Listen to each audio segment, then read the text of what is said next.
Hello, this is a traditional wood firing workshop in Tucson, Arizona. I just wanted to talk to you about. And in Tucson, we have built this kiln, Japanese traditional way, and I'll explain that. First, history of ceramics. Wood was used to fire ceramics since we started to cook in the riverside. Human beings started to use the fire.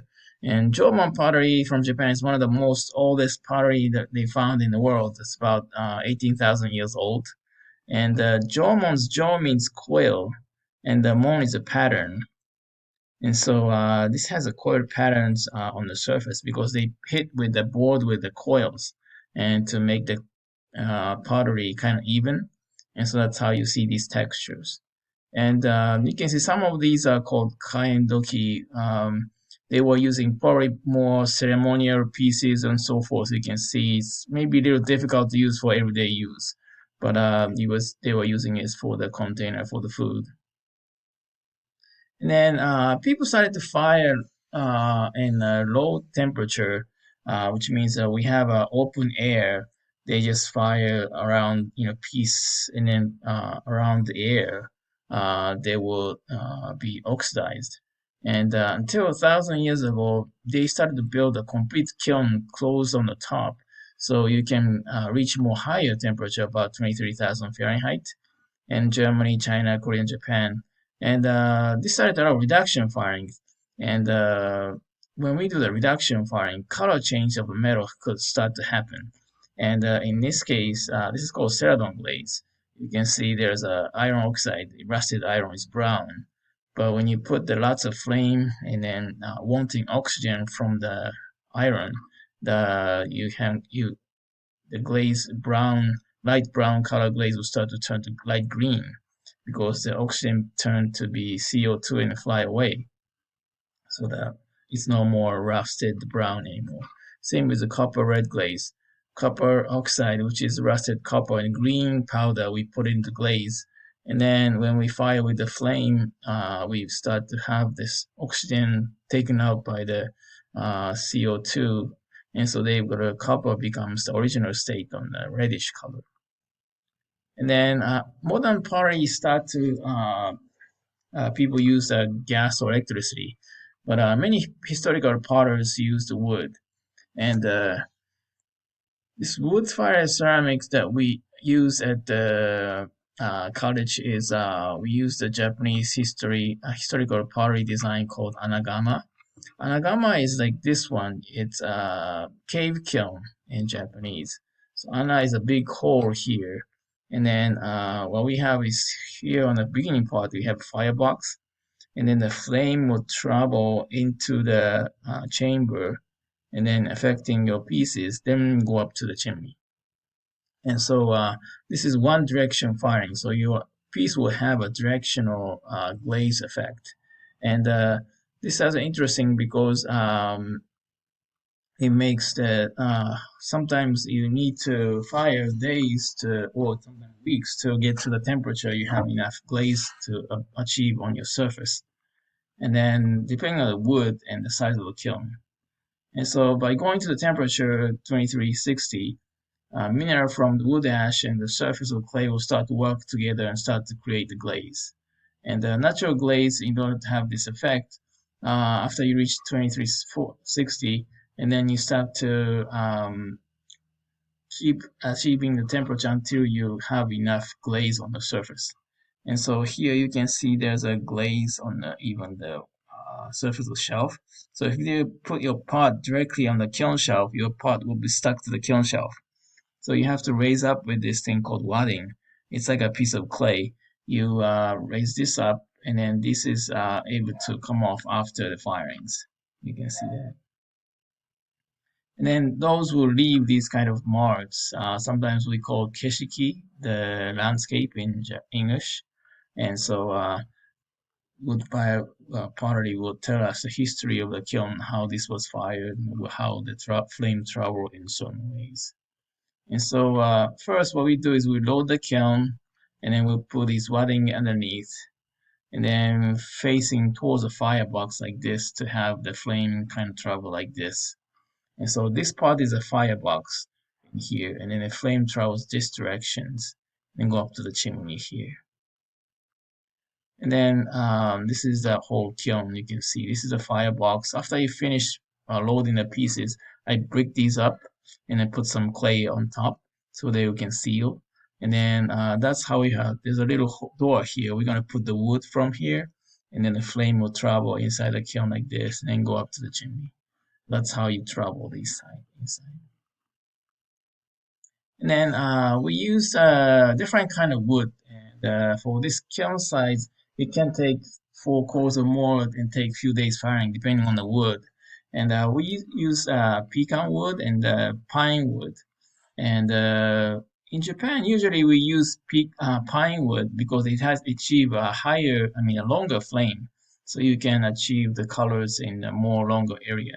And then we got a donation wood from the kind pecan farm owner in Sahuarita, Arizona. So we bring the wheel truck and then put this wood in the truck and then bring it back to college. And so these are the pecan wood here, and this is a pine wood here.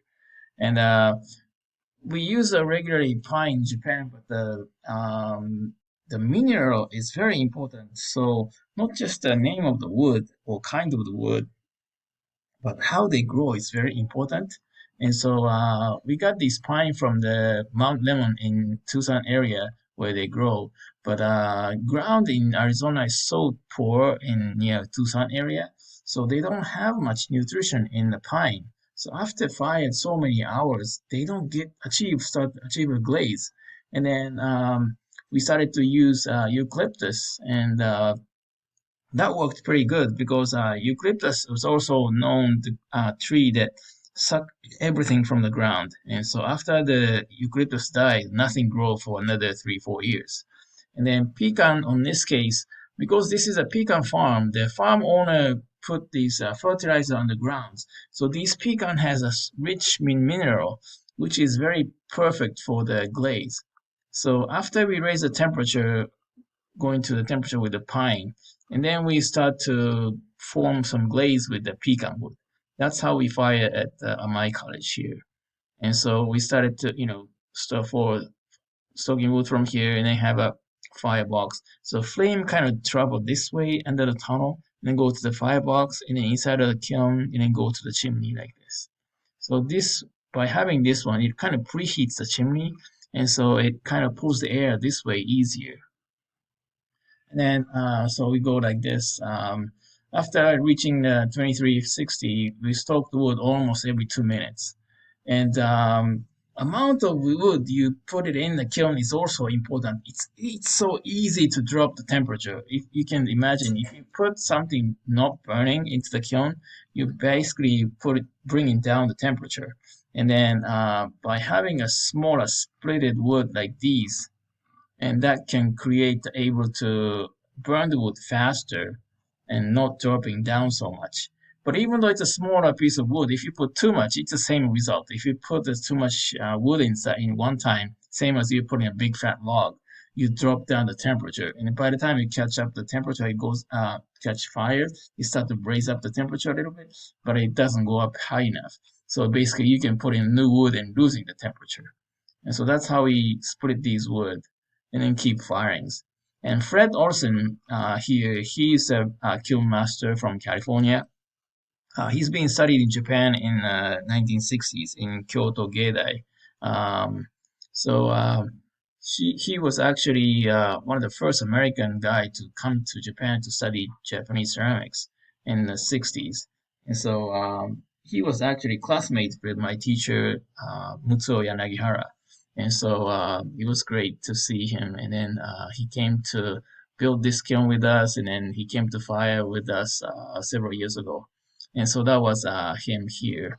And then that's how we fire from the fired stove. And then each time you put a new wood, it takes few seconds, and then the flames start to shoot out.